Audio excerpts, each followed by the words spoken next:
Jesse Love, our pole sitter, will be carrying that. He's going to give us a clean view here when we see the green flag. We're looking forward to that as well. Green flag is out, and Jesse Love is on the gas. Nick Sanchez to the outside. They're door-to-door headed down into turn one. Jesse Love has the advantage, but not by much. Only about a car length. Now he rides that lower groove, stretches it out. He's got a 3-car length lead on the back straightaway. And Nick Sanchez trying to get a grasp on the outer line in that white number 2. It's his first ever dirt race. So getting the handle on it, going down the backstretch. He has his hands full with Sammy Smith streaking by on the inside in that black 18. And teammates touch there. The 6 of Rajah Caruth almost took out his teammate Nick Sanchez. Yeah. A little bit of friction, a little bit of contact there. Nick Sanchez able to correct things, though. Sammy Smith, though, on the run toward the front. Didn't waste any time taking advantage of the bobble and making his way up to second. Big cloud of smoke as these drivers make their way through. Meanwhile, it's still Jesse Love out front.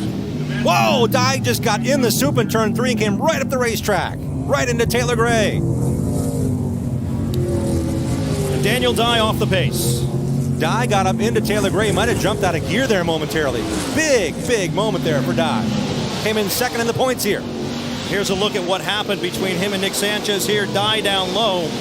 Slides up the racetrack and body slams Sanchez. Taylor Gray also involved. Good evasive action there. Looks like he avoided it. He got into Sanchez, and that's the first time Sanchez has been side-slapped on a dirt track, so he recovered nicely as well in that 2-car. And caution on the racetrack. You can see Amber Balkin involved. This is the last thing she wanted to see. She's gone through a very difficult stretch, especially after what happened at Watkins Glen just a couple of days ago. She took a hard hit there and was trying to turn things around. This will not be the day it happens.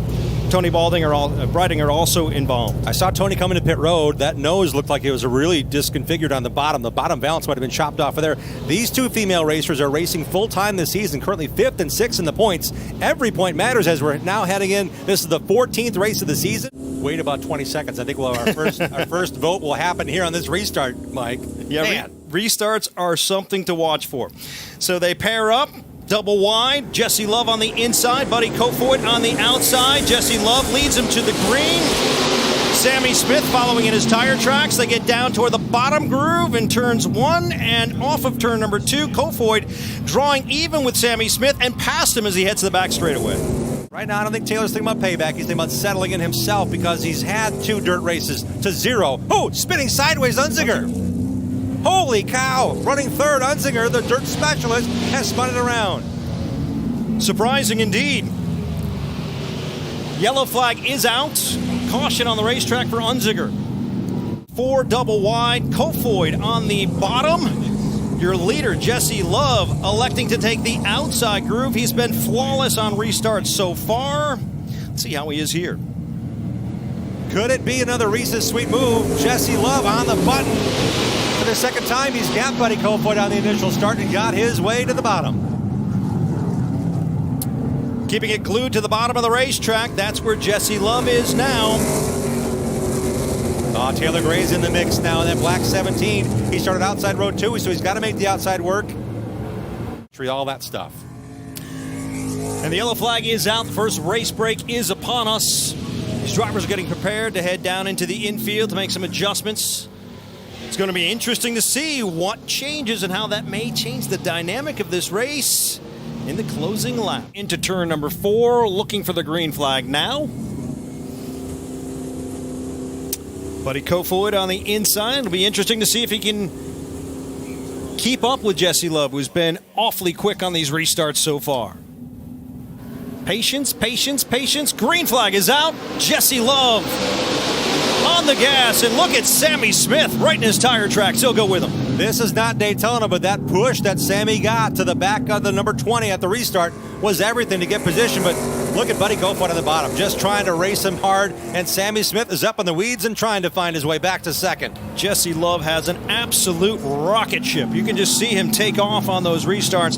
That's the car that Corey Heim drove to victory a year ago, and it looks awfully good, just as good as it did back 1 year ago.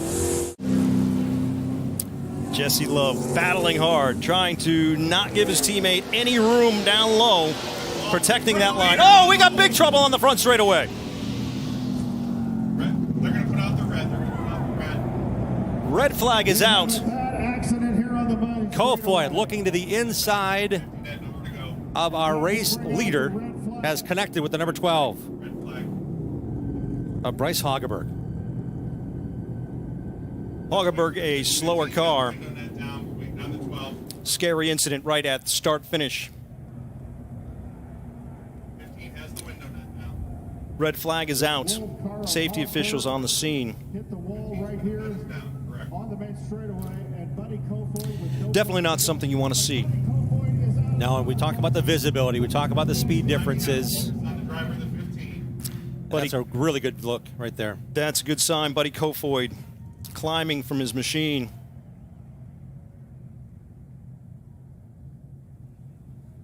Given everything they could on the final moments, they knew the white flag was about to unfurl. Kofoid had closed to the rear bumper of our race leader. Gave a look at the exact wrong time with a lap car right there. And this will essentially end the race.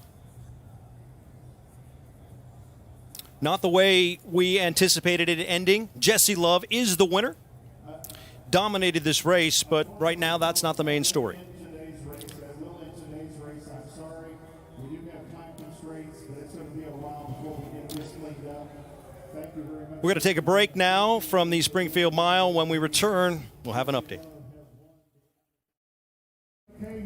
And you can see now, this is the best scene we've seen in quite some time. Haugeberg climbing from the car after several minutes of not knowing exactly what was going on.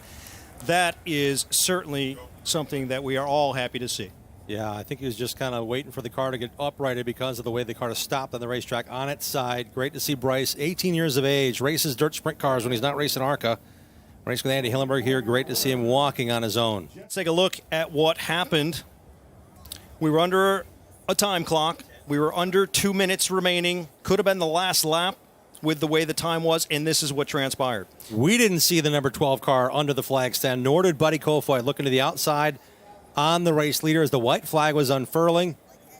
An issue with the 12 car. He pinged off the outside wall. It was really slow, and Buddy Kofoid literally could not see him and had nowhere to go.